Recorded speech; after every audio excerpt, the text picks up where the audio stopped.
966. Joining us today on the 966, Dr. Jon Alterman, Senior Vice President at the Center for Strategic and International Studies in Washington. He also holds the Brzezinski Chair in Global Security and is Director of the Middle East Program at CSIS. We could fill the entire time slot today discussing Jon's accomplishments to date, but his latest is a fantastic podcast miniseries called Babel, Translating the Middle East. And in the latest episode of Babel, Jon talks with Tim Lenderking, U.S. Special Envoy for Yemen. Just an incredible interview and discussion, really a news-making discussion. Jon, thank you so much for joining us on the 966. Lucien, thanks for having me. John, as any of our 6 regular listeners will attest, I'm a big fan of yours. In fact, I've done a couple of segments on articles you've written, just simply because what I found, and you've been senior vice president, you've been involved with CSIS for 19 years. And so I've had an opportunity to sort of watch you and even work with you and CSIS on projects and that sort of thing. But you bring a wealth of experience to foreign policy matters. You think concisely, you communicate clearly, and also you are regularly ahead of the curve on identifying key issues. And so, if you will, I want to lay the groundwork and establish your credentials here real quickly, and also establish the theme of this show. Flattery, is that the theme? Well, we'll get past that. Richard, I have to say, I love your news briefs every day, and I read them every day. I click on links every day, and I think what you guys are doing really is helpful for those of us who are totally overwhelmed with information. And the reality is we can't do what we do without you doing what you do and helping highlight trends and highlight things we might have missed. And I think the service that you provide to all of your subscribers is really remarkable as well. So thank you. Oh, wonderful. Thank you. We're recording, right? Yeah, we're recording, yeah. Thank you, Jon. We'll use that one again. Thanks so much, Jon. That's high praise from someone from as informed as you are. So let me get back to flattering you. On October 20th, 21, you wrote an article for CSIS entitled The Puzzle of U.S. Saudi Ties. Quote, and I'm going to take a little bit. By most accounts, the Biden administration is pleased with the results of its policy towards Saudi Arabia. ... Saudis seem less satisfied, though. They feel the Biden team has pocketed their efforts at partnership and has given little in return. They also express wonderment that the kingdom is undergoing a deeper transformation in economics and society than any in the country's history, and it is happening at breakneck speed. Yet, their closest and most important partner neither notices or cares. All right, so let me fast forward. Roughly 5 months later, on March 3rd, The Atlantic publishes an interview with Crown Prince Mohammed bin Salman. Famously, or infamously, depending on your point of view, MBS responded to the question, what do you want Joe Biden to know about you that he might not know? And we all know that MBS simply said, I don't care. So that was the money quote. Everyone saw it. Then literally the next sentence he utters is, quote, Saudi is not a small country. It's a G20 country growing fast. So where is the potential in the world today? It's in Saudi Arabia. And if you want to miss it, I believe other people in the East are going to be super happy to see. Basically affirming exactly what Mr. Alterman shared 5 months previously. All right, one more example, and then we'll move on to the actual discussion. So let's fast forward to February 21 this year. Mr. Alterman, I think it doesn't lend, gravitas when I refer to him in the third person, Mr. Alterman. Mr. Alterman writes. My mother always liked Dr. Alterman, but you can do whatever you want. That's true, Dr. Alterman. Formal titles, informal discussion. Flattery goes only so far. That's right. Dr. Alterman writes an article published by The Hill entitled, When Our Middle East Friends Talk, They Talk About Hedging. He notes that, quote, in a recent conversation with a senior Israeli official, I asked what strategic insights he had gained from discussions with his Emirati counterparts. After all, Emiratis have spent decades traveling easily throughout the region, while Israeli discussions with neighbors have often been secret, security-focused, and slightly distrustful.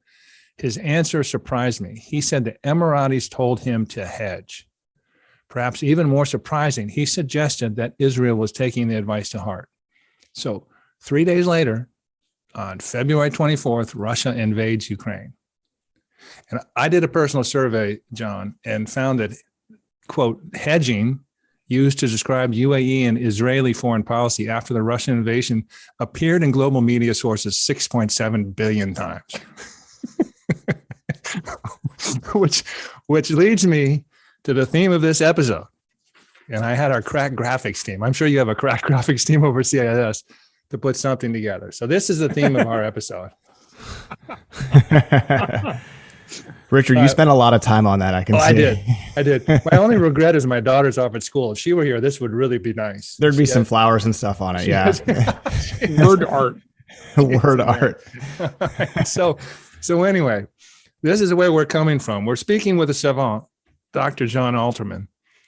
And we're going to put all that aside, although the theme is set. Look, but Richard, to be honest, and not to preempt this, if you listen, there you go. You just have to listen. And I think there's so many people who either aren't listening or they are so tied to what they think and their preconceived notions that they don't hear things. And it seems to me that it's partly a curiosity. It's partly an ability to summon some empathy. And it's partly a just listening to what people are saying. I don't think that I'm smarter than anybody. I don't think that I have this remarkably different set of sources from other people. I'm sure there are people, and I know there are people with better sources than I have. But I think when you approach the Middle East, not from a sense of certainty, but from a sense of humility and a sense that people have agency over their own lives and what their countries do and what they want to do and what they want from the world, I think it just leads you to some pretty interesting places that are a lot more interesting than a lot of the Middle East discussion that goes on in Washington. So I mean, it's lovely that you're so happy with this stuff. I do, but honestly, I think most of what I do is trying to highlight the interesting things that other people do. And I wouldn't dream of arguing that. The only thing I would point out is if it were so simple, we'd see more of it. And I certainly agree with your it was, indisputable, the ability to listen is a real gift and something you've acquired. And let's talk about that. You CSIS, of which you obviously, I mean, you hold a Brzezinski Chair. You've been program director. You started there in November 2002, but you're beyond that. In 2014, you were named senior vice president. So you're now involved with the whole operation of CSIS, and all aspects of it. And it's in our opinion, it's an extraordinary organization. And I want to note for our listeners and our viewers that in terms of global think tank rankings, sort of the benchmark of one is one that's been done by the University of Pennsylvania since 2008. In the last ranking, CSIS was ranked number 4 in top think tanks worldwide. So you guys are doing extraordinary work. Just a brief before we get into policy stuff. What are the challenges in over 19 years of CSIS and actually since 2014 being part of growing CSIS and sustaining it? What are the challenges you see as part of being running a think tank? Well, look, I mean, there are any number of challenges. One is, how do you get anybody's attention? How do you sustain anybody's attention in an increasingly crowded information space? How do you stay relevant? How do you get ahead of the curve? And the way CSS has done it, and frankly, this is about our president and CEO, John Hamre. It's not about me. He has given tremendous autonomy to individual program directors to do what they think is meaningful for the audiences they've identified as being most important to carrying on CSS's work. I have a bunch of friends who've worked at the RAND Corporation for many years, and RAND has a very vigorous quality assurance process. And it can take a really long time to get a RAND report out. CSIS's quality assurance process is delegated to the people writing the report, to the people doing the work, to the program directors who are responsible to the donors for the work that gets done. And you could argue, well, that's a total conflict of interest. That wouldn't everybody have an incentive to just get everything out there and have it wrong? And the answer is no. The incentive is you hire people who want to have it right, and you trust them to do the important work, and you trust them to do it well, and you trust them to vet what they do with the right people. And then you can get things out there without a huge number of hurdles, without the delays, without the transaction costs of having a really cumbersome process. There might be people who argue that the CSS process is deeply flawed because it doesn't have quality assurance and delegates quality assurance to, or it doesn't have centralized quality assurance and delegates it to program directors. But I would argue that it's created a more responsive culture, a quicker culture, a more anticipatory culture, because you hire good people. And I think look, the quality of people at CSS has increased tremendously since I joined, and I'm delighted to be surrounded by so many really spectacular folks in their own fields. And the ethos of CSS is get amazing people and then don't constrain them. We don't have a travel approval process. All these things that sort of make government hard and make academia frustrating, they don't really exist at CSIS. You do have to pay attention to fundraising. But the return is you can do what you think is really meaningful, and nobody tells you what to write. Nobody tells you what not to write. In 19 years at CSIS, my boss once said, I read that piece you wrote on the Bush administration. I had to grab my heart a little bit, which isn't really a don't do it anymore. Certainly wasn't specific. And that's it for 19 years of steering what I say. And as you know, I've said a whole bunch in 19 years, some of which was smarter than other stuff. Well, but nobody at CSS has said, that person's a donor. You can't talk about them that way. Or we have trustees who are supportive of that, so don't go there. That's not what happens here. What happens here is, John Hamre told me at one point he was testifying on Capitol Hill, and as he was sitting and waiting to testify, he looked at his phone and he saw that Tony Cordesman had just released a paper completely criticizing the position he was about to take on Capitol Hill. And that's the nature of CSIS, right? It is genuinely a place where program directors have complete freedom to pursue excellence. And when you hire the right program directors and you empower them to do interesting things and look at interesting questions, they come up with interesting stuff. And I think that's the secret sauce of CSS. It's not for everybody. And some people want more structure and some people want to do less fundraising. But I think that the challenge is if you're doing less fundraising, then you're also accountable to a central administration in a much higher way. And I total intellectual freedom.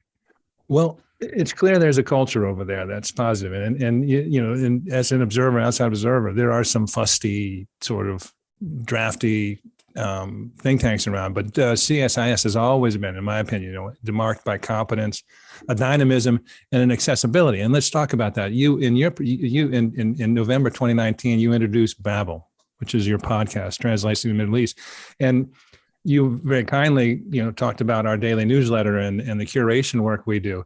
I don't know that there's been a Babel episode that has not been included in the Sustig review. They're really good contributions, thoughtful contributions to the dialogue. And a matter of fact, you may not recall, but when we were thinking about doing a podcast here, I pinged you and asked you what was the secret.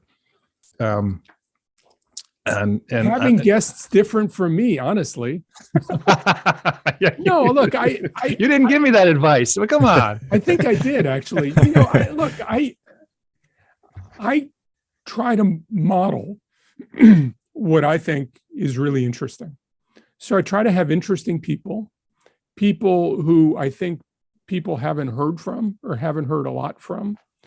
Sometimes I have topics that people have no idea are interesting topics. I did one that you might or might not remember with the guy who introduced Turkish soap operas to Arab television.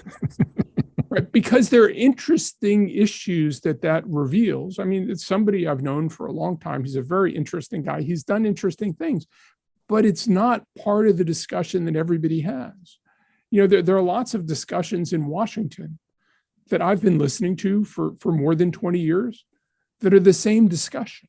Mm-hmm. And often with the same people saying the same thing. 100%. And it seems to me that there are so many opportunities to find really interesting, articulate people who don't talk in a hopelessly academic way to only an academic audience. And you might not immediately grasp what the application is, but by the end of the episode, you should understand why it matters. That I ask questions that I think are just genuinely interesting questions, and you ask them in a respectful way, because the reason you have the person in the first place is because the person has interesting things to say. And you know enough about what the person said in other places that you have a sense for that. And then you ask questions you don't know the answer to because you're genuinely interested. And I've never studied how to do interviews. I've never studied how to do radio. I've never studied how to put podcasts together. But it seems to me that I'm in this remarkably privileged position where I can talk to folks all over the world. And to my delight and sometimes surprise, people are willing to talk to me.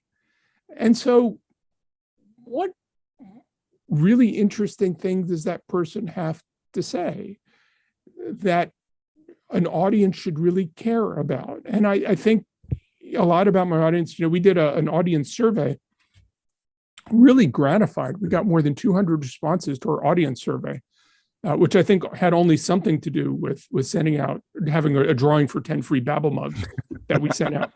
But we got 200 responses. And, first I was tremendously gratified by the response. And so many people liked so many aspects of even aspects of the program. I thought maybe we should change these. We got a lot of support for it.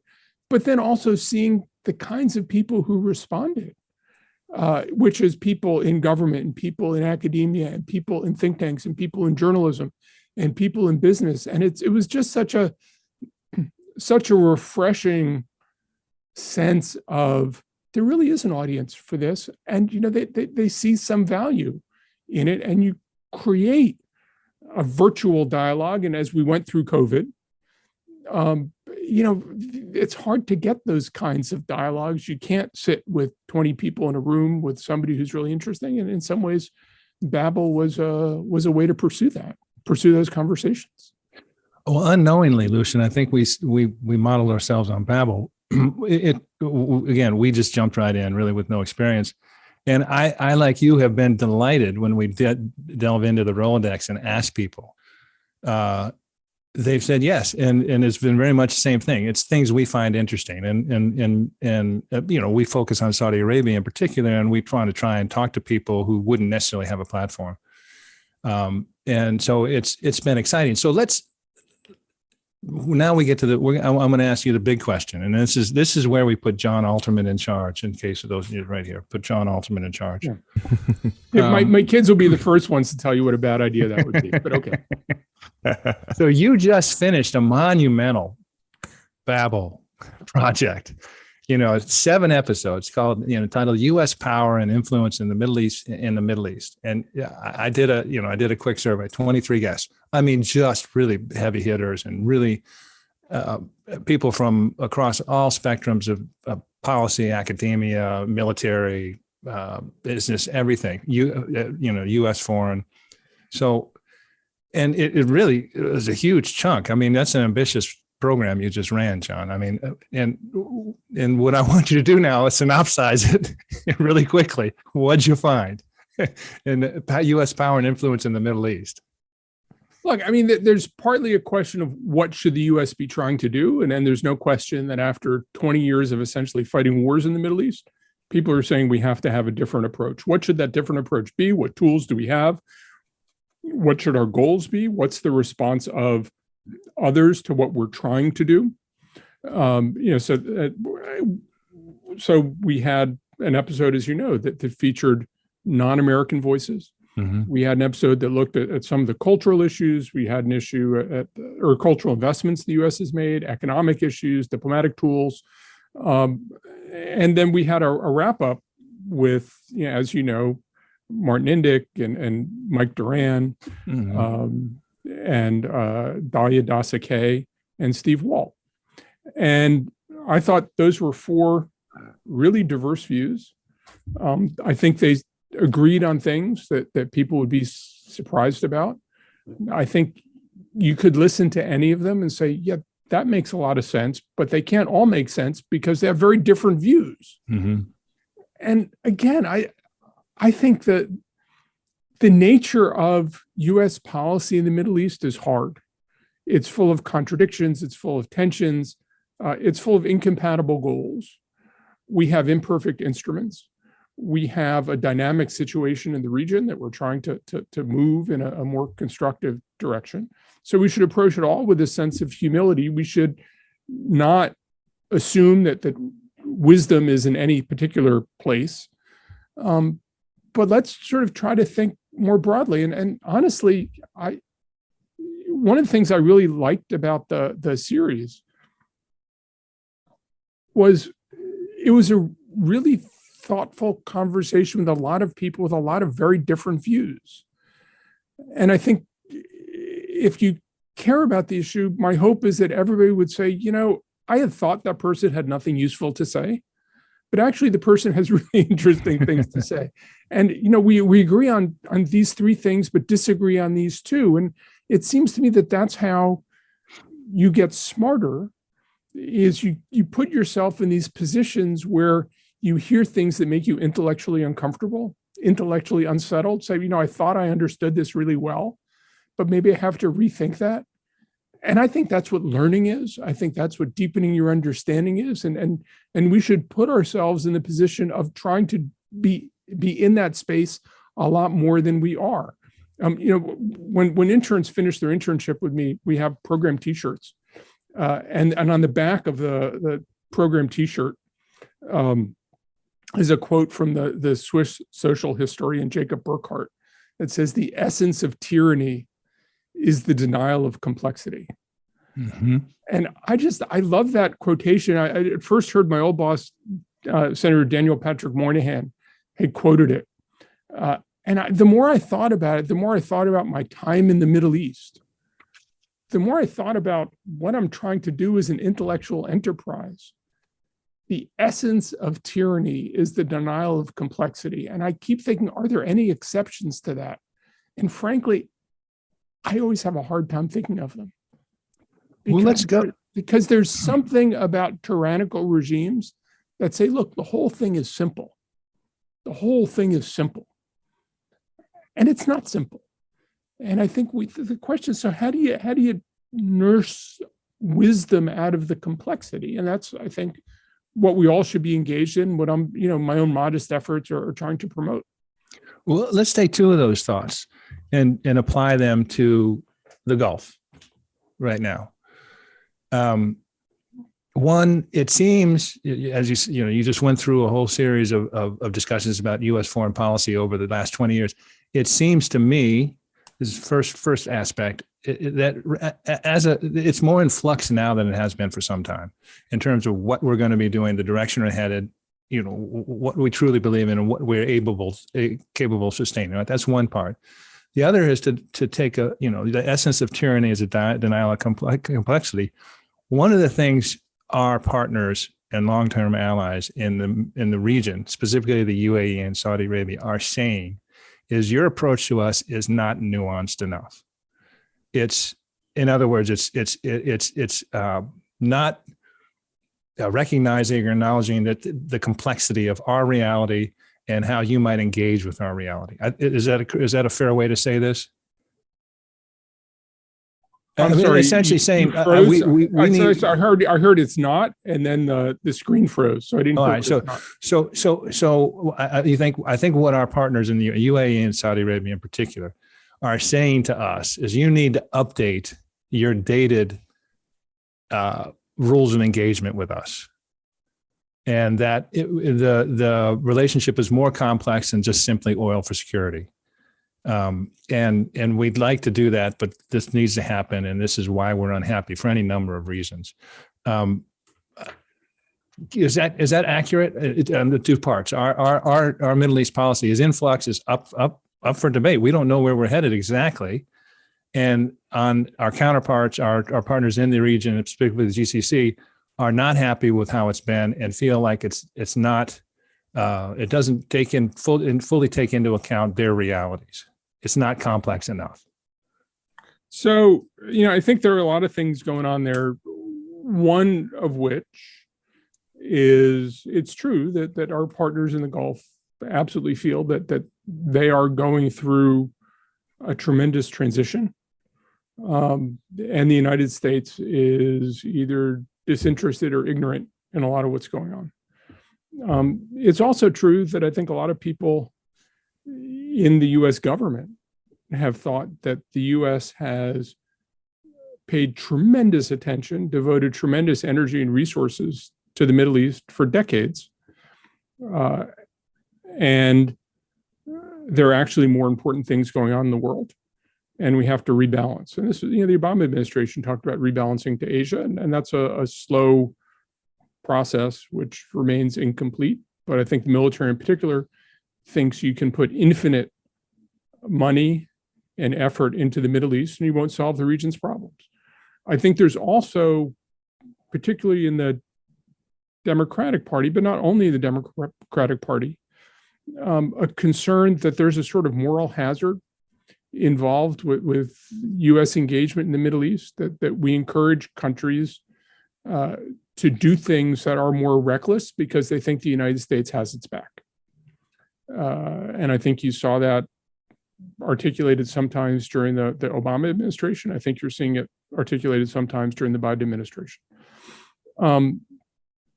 I think that as Brett McGurk, the White House Middle East coordinator, had a lot of statements over the winter about how the U.S. is right-sizing its ambitions in the Middle East. It's bringing its ambitions in line with its resources.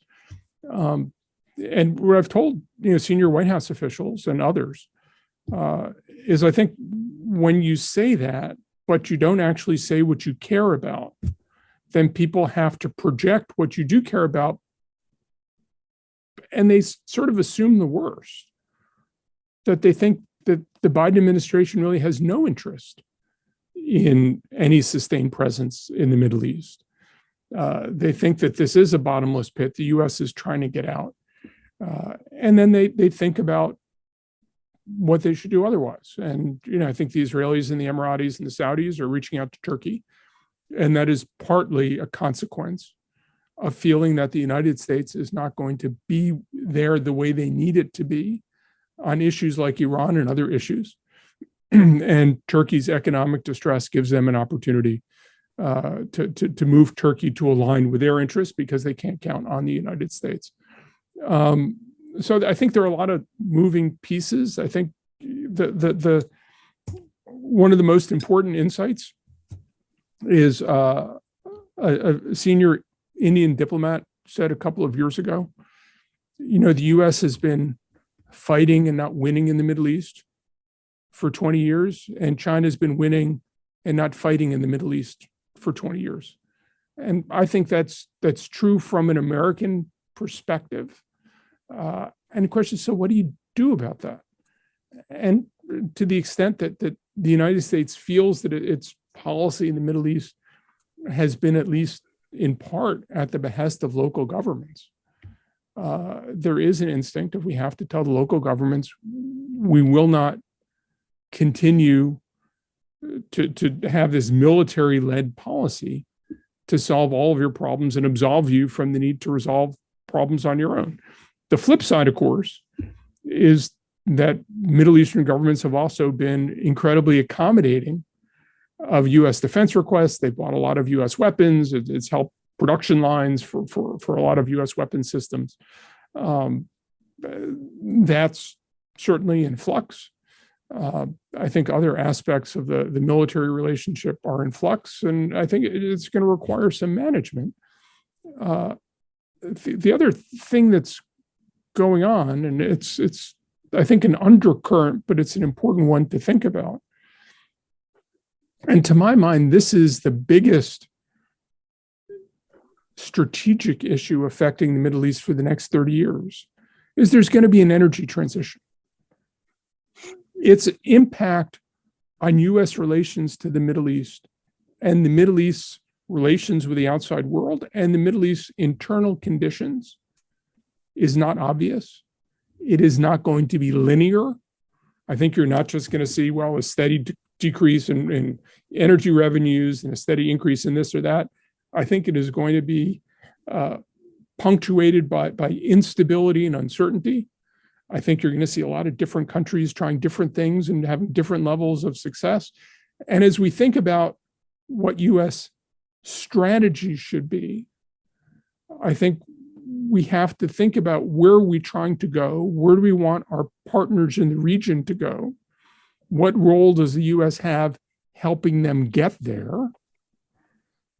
And what does it mean for other great power competitors who have their own interests in the Middle East, their own reliance on the Middle East, and their own trajectory for involvement in the Middle East? And I think that in many ways, if we enlarge the discussion from what do you think of what Brett McGurk did last week to where are we trying to go together? Where is the world going? How is the Middle East going to relate to the world? And what does the U.S. have to contribute to help things go in a direction we want to go in? I think it just gives you a much better conversation and ultimately a better relationship. There's still near-term things to do. And there will be near-term tensions, but I think a broader partnership on the larger journey is useful. And I think increasingly you see energy producers in the region acknowledging that that's going to happen and not really being sure about what to do about it. Do you feel like that discussion, is there anybody carrying the torch for that in the administration? Yeah.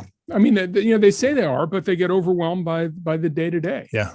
When I talk to people on the National Security Council, they all want to talk about what they call B3W, Build Back Better World. But have you ever heard the phrase B3W? No. I mean, right? I mean, it's they think that they are paying attention to it. But, you have the war in Ukraine, you have the domestic economy. I mean, one of the problems that the United States has is all of our problems are complex and we're dealing with a lot of them at once. And we're dealing with the whole world at once. And the Middle East is really used to the United States being totally focused on the Middle East. And getting used to not being front and center in every conversation about global security is sometimes frustrating for Middle Eastern governments because the United States is the single most important factor in their national security. And they understand that they are an increasingly marginal, not irrelevant, but increasingly marginal factor in how the United States thinks about U.S. global security, right? China's number one. Russia had been increasingly marginal, and then with the war in Ukraine has come front and center. You have a whole set of questions about our relationship with Europe.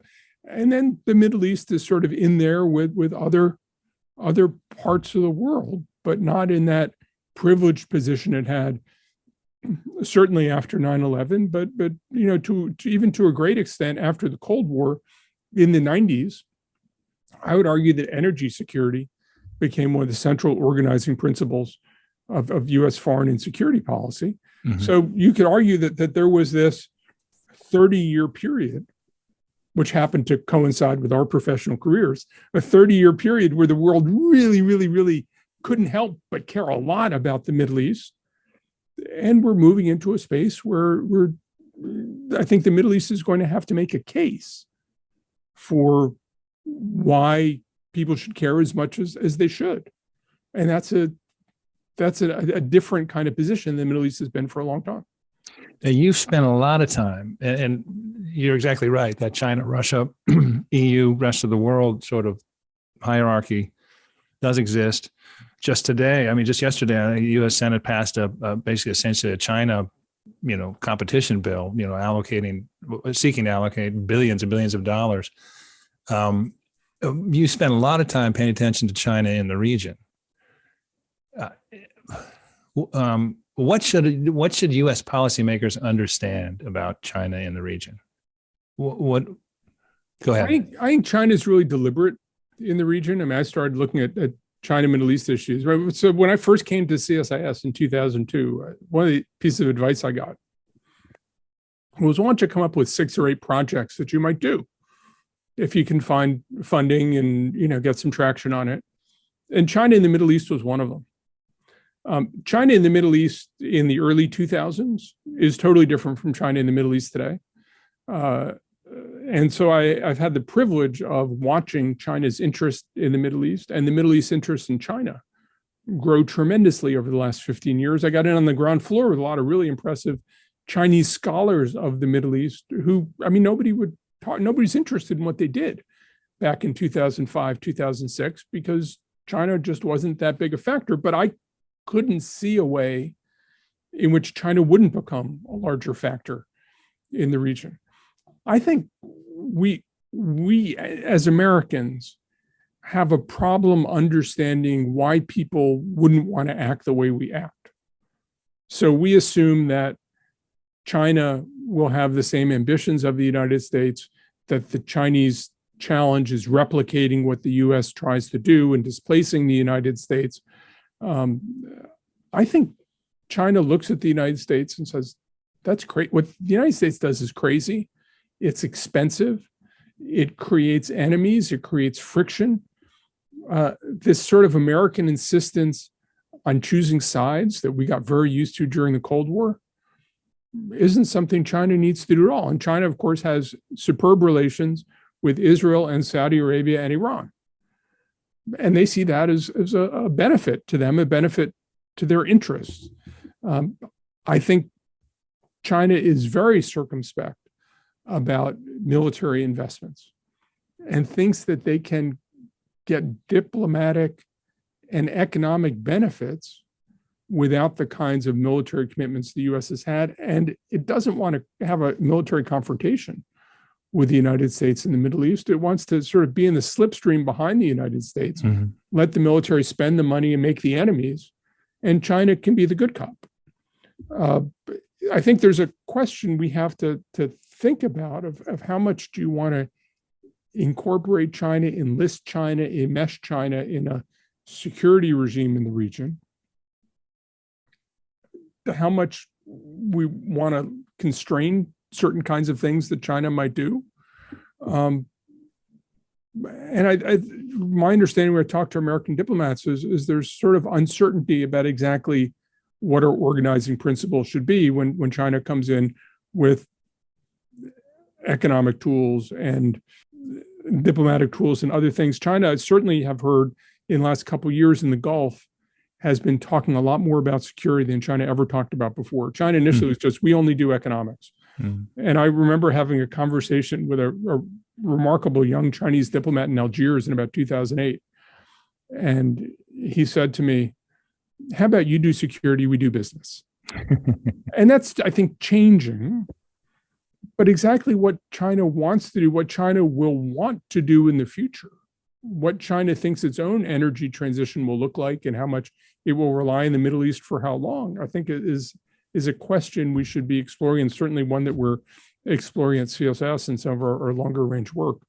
I think it's hard for me to imagine China is not going to play a significant role in the Middle East.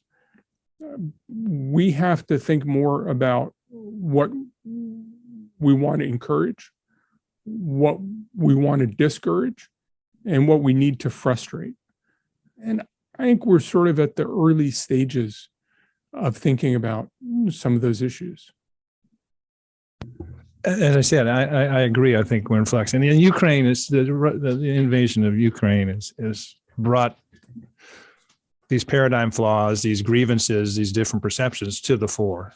And I would argue that the invasion of Ukraine has in many ways validated the world's embrace of the Chinese attitude. I mean, the U.S.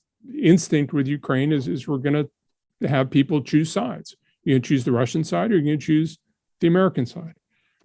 And while you had a lopsided vote in the General Assembly in favor of a U.S. position in terms of sanctions, in terms of really trying to put pressure on Russia throughout the Middle East, even among Israel, Saudi Arabia, Kuwait, countries that the United States has put tremendous energy and resources into in defending and insisting that we have to maintain rule of law and work against external security threats and everything else because of this U.S.-led rules-based international system that we thought the world had bought into.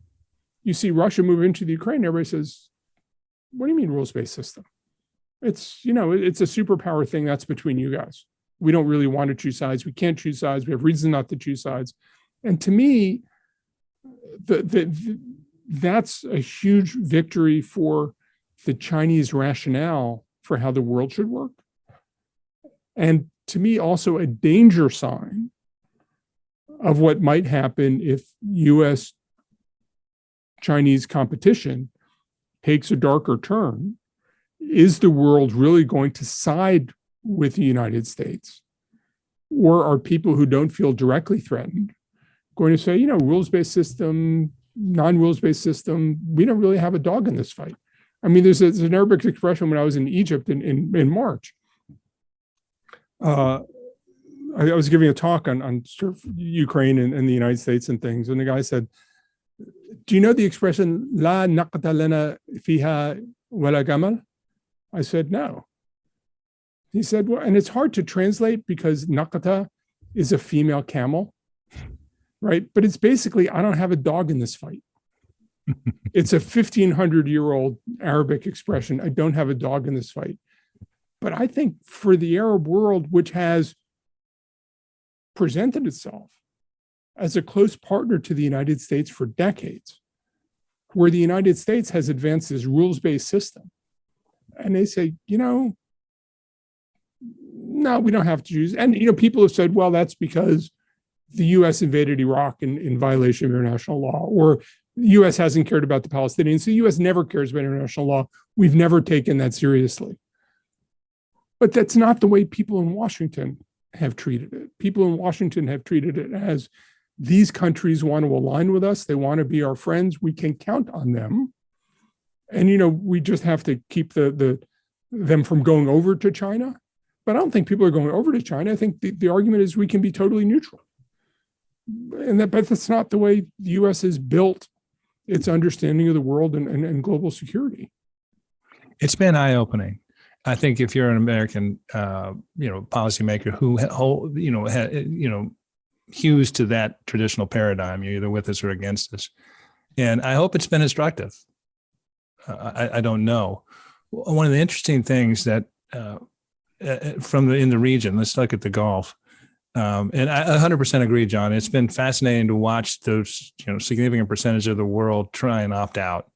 And in fact, feel like, all right, the pain we're feeling from this invasion is as a result of sanctions, because everything's cost more and wheat's up and grains are up. And so it's a mixed bag. And I hope we're learning. I hope we're expanding I hope we're evolving and updating our paradigm of how the world works. Although I often comment that, the rules-based international order, absolutely, China looks at it different from the U.S., but these Gulf states in particular have benefited from it, and they should prefer in the long run, not should prefer anything, but their territorial integrity and ability to trade and freely globally has been enhanced by a U.S. supported rules-based international system. And as I've mentioned before, Kuwait would be, under a Russian system, Kuwait would be another province of Iraq. 19th province. Yeah. And, Abu Dhabi, the Emirates would be Iranian. And so there are things to consider. But their argument is that the U.S. isn't going to stop advancing the rules-based order. Right. And, I think the view I've heard in the Gulf is we've done our part. We've bought the weapons. We've set up bases for you, and we've paid for a lot of things on the bases, right? We have played our part. We're paying our dues. So what's the problem? Right. And I think that the problem is that the U.S. has a different concept of what a partnership with the United States should look like. Their view is when the elephants fight, the grass gets trampled. Mm-hmm. Tell us exactly what you want us to not do and we won't do it. But don't give us all this sort of free-flowing, just do everything with us, because there are reasons to do things with China. And to add to that, by the way, practice what you preach. It's a big issue out there. Let's talk about the region in their sense that that the U.S. is pulling back, and this has been, in Saudi Arabia in particular, the Abqaiq attack in 2019 was very jarring for them. That's not the only incident. There's a rumor that the Saudis asked the United States not to respond to Abqaiq. I don't know if that's true or not, but I find the whole Abqaiq episode, I agree it was a moment of clarity, mm-hmm. but there's also an element of obfuscation that I don't quite understand about what went on at the highest levels. Well, true. Saudis don't want an open war with Iran. I mean, Right. That's what they would like to avoid at all costs. But setting that aside, essentially what's happened since the beginning of 2020 is diplomacy is broken out. Regional diplomacy is broken out. Everybody is reaching out to everybody else. And we see, UAE and beginning with the ending the dispute with Qatar between Saudi Arabia, but Turkey's involved, UAE, Israel, obviously the Abraham Accords. This is a good thing. And I think the U.S. would be very supportive of this. Yeah. And Jake Sullivan co-wrote an article with Dan Ben-Haim, who's now the Deputy Assistant Secretary of State for the Gulf, arguing that the U.S. had to do more statecraft and less war fighting in the Middle East. And one of the big points of the article was we should be thinking more about regional security frameworks. And so I think the U.S. is generally supportive. One of the interesting things you mentioned, that the Babel miniseries on U.S. power and influence in the Middle East, I was surprised Steve Walt, who has a reputation for being an isolationist and everything else, said, yeah, he actually thought that a regional security dialogue could be useful. It's one of the things that surprised me. What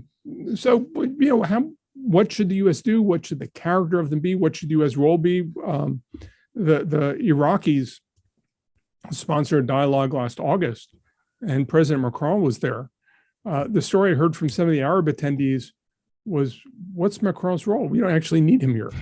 We don't. So there's a piece of when the U.S. comes in, it changes the geometry of the room and it changes the attention.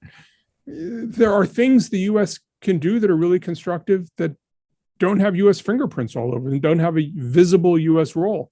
Maybe the U.S. is playing a role in some of these, I don't know. But certainly when I've spoken to people in the Biden administration, there is a sense that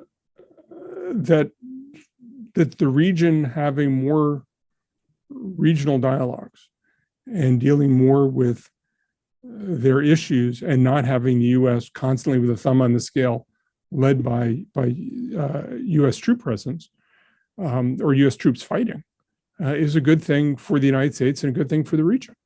The challenge is the region looks and says, don't you really mean Iranian hegemony in the Gulf? Isn't that what the logical outcome of that? And I don't think the U.S. wants Iranian hegemony in the Gulf. I don't think Iran is about to have hegemony in the Gulf. The Fifth Fleet is still pretty powerful and isn't going anywhere. But sort of what that means is still a little bit unclear, and the Biden team hasn't done as good a job as it might articulating what it does mean. It's sort of setting a floor for what the U.S. is still committed to doing in the region. It remains a communication problem. Yeah.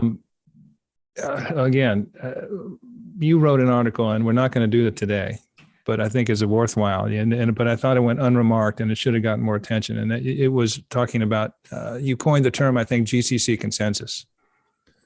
And I coined that? I don't know if you coined it. I never. GCC always operates by consensus. Well, I mean, but this is in terms of authoritarian rule. Oh yeah. Okay. The manner of how these regimes have evolved. Yeah. And we'll save it for next time. But I thought it was fascinating because you're again, it's speaking to what we just discussed, and the sort of eureka of the Ukraine and saying, hey, wait a second, the world looks at it differently. Same thing with type of governance. And this is our, a particular point of view we take is, don't you want to be like us? Well, in fact, significant percentages of the earth don't want to be like us. And that's including the nature and type of their ruling regime, and what they're not necessarily interested in liberal democracy. They're extremely interested in governance, good governance. But again, I feel like I'm hopeful from U.S. policy perspective that our learning curve, after having been flat for a long, long time, might be ascending a little bit. Is that a fair statement? Look, the Bush administration approached the aftermath of 9/11 with an ambition and a belief in the possibility of remaking the Middle East in the U.S. image. And there really was a sense that there was a thin authoritarian veneer in the Middle East that the U.S. could shatter. And when you take it away, what you have is what everybody wants, which is a liberal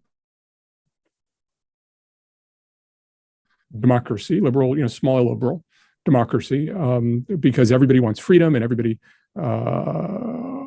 if everybody wants tolerance and all those things. And, that's, I think a lot of people in the Middle East aren't as tolerant as Americans would like them to be. We could argue about why that is. I think a lot of people look at the chaos of the American system and they say it's threatening. I think a lot of people look at the American system and say it's really inefficient and we don't have the time. We don't have 200 years to develop. We need to do this quickly. I think a lot of people look at aspects of American society that we value, and they say it's an attack on the family, it's an attack on social structures, it's a sort of defiance of any sort of moral code. I think some people want to be like us, some people don't want to be like us, and there's not an agreement on what the rules should be for how you navigate between those extremes. And one of the things I find really fascinating about Saudi Arabia, and I have to say I don't understand it, and I want to understand it better. It feels to me like Saudi Arabia is going through a period of coerced tolerance, which are not two words I think about putting together. But you go to Saudi Arabia and you see things, and there are a lot of people who object to it, who used to be able to squash it, who clearly cannot. So what's the durability of coerced tolerance, and where does it head? And to me, this is an interesting issue. There is a sort of an oversimplification of Saudi Arabia, an oversimplification of what the leadership is trying to do, an oversimplification of where the society is going.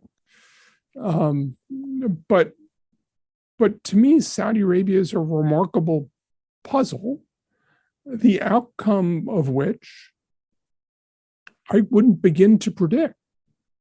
But I also think you can't help but argue that the outcome is going to be important. And we should pay attention to it, and we should think about what constructive role we might play in having it end up in a direction we want to end up.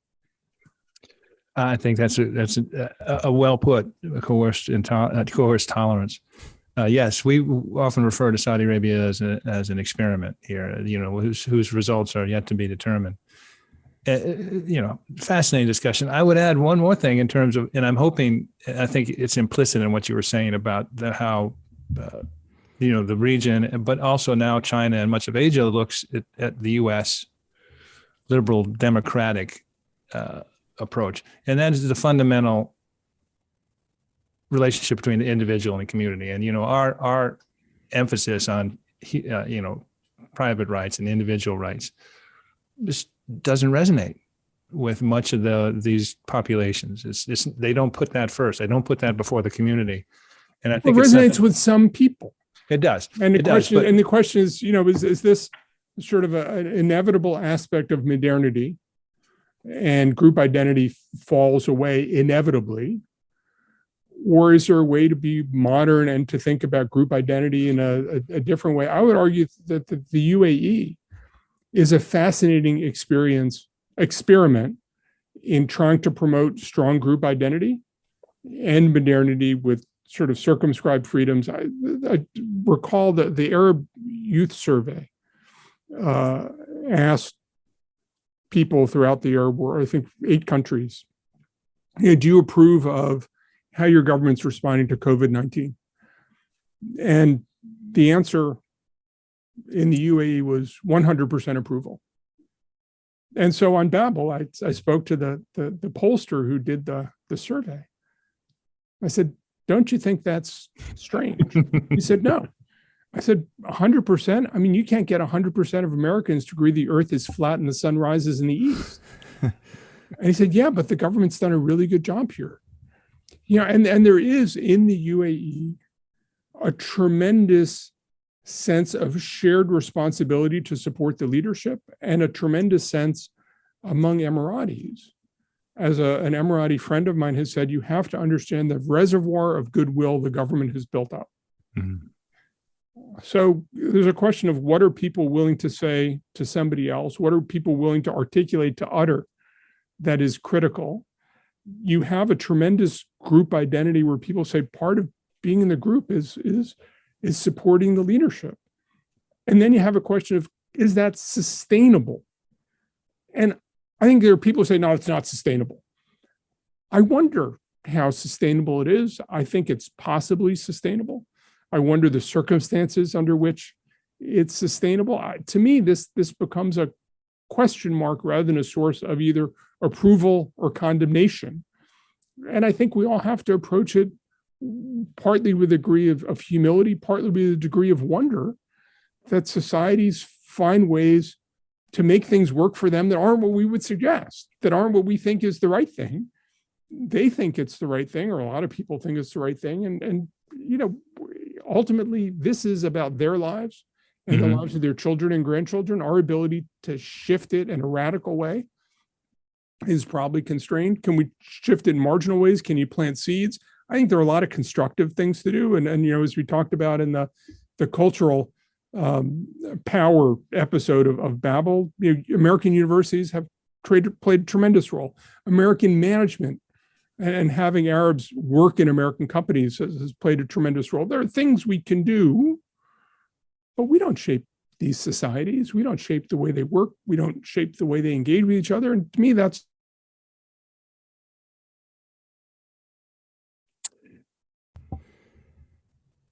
an area to learn a lot instead of just telling people what they should be thinking. As just to wrap it up, and this has been awesome. Your recent interview, the last episode of Babel, Tim Lenderking, around the 18th minute, you ask about why optimism now in Yemen. And Lenderking really gives sort of a compelling answer. He sort of talks about the years-long fighting has finally come to a very fragile peace situation, and he discusses how fragile it is. Are you optimistic about what's going to happen next in Yemen? And what does that really mean, for Saudi and the region? Is this a big moment? It's potentially a big moment. I think, Tim was properly modest about how much we can control. This is ultimately going to depend on Yemenis. There was a national dialogue in Yemen that the United States, U.S. officials, National Democratic Institute, really supportive of. It tried to bring Yemenis of all stripes together. It collapsed, and that helped contribute to the outbreak of the Civil War because people felt they weren't included in that.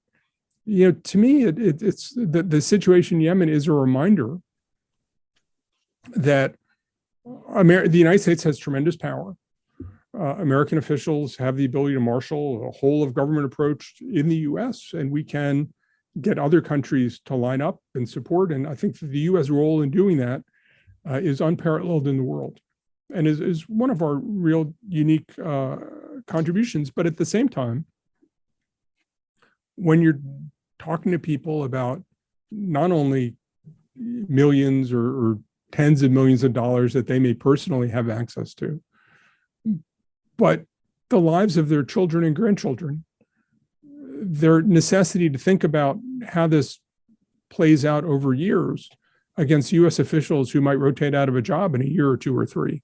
Mm-hmm. The U.S. ability to actually force something is constrained. Can the U.S. promote things? Can the U.S. plant seeds? Can the U.S. create things? Yeah, but ultimately, people's willingness to walk through the door,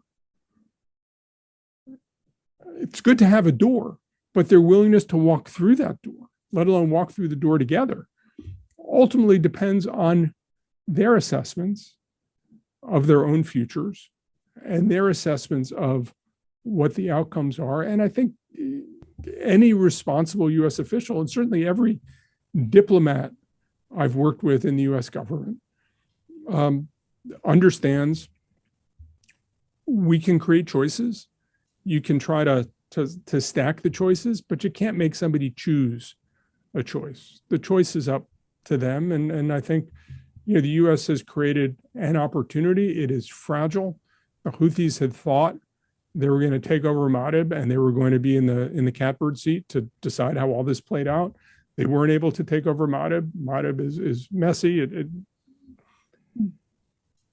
So it's an opportunity, but I think we have a long way to go. And even when we get there, Yemen is a country with a lot of constraints. It's running out of water. A lot of people live in high elevation areas. It's expensive to get water to high elevations. You have education problems, infrastructure problems.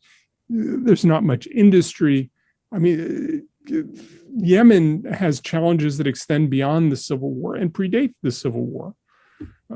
The prospect of having regional states playing constructive role in helping Yemen get through this is positive. But I think Yemen is going to be a policy problem for Yemenis, for the region, and for the United States for some time to come. But we may be at a point where things could be headed in a much better direction than they've been heading for the last several years. Dr. Jon Alterman, Senior Vice President at the Center for Strategic and International Studies in Washington. This has been very, very excellent, John. Thank you so much for joining the 966. Thanks so much. And thanks to your kids for staying quiet through the entire hour. The mute button is powerful here. Maybe you had them listen to me and they just fell asleep. That's a secret.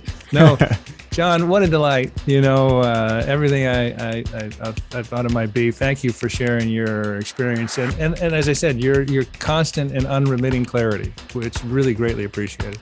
It's great to talk to you. And thanks for all that you do to help keep me informed and make me smarter.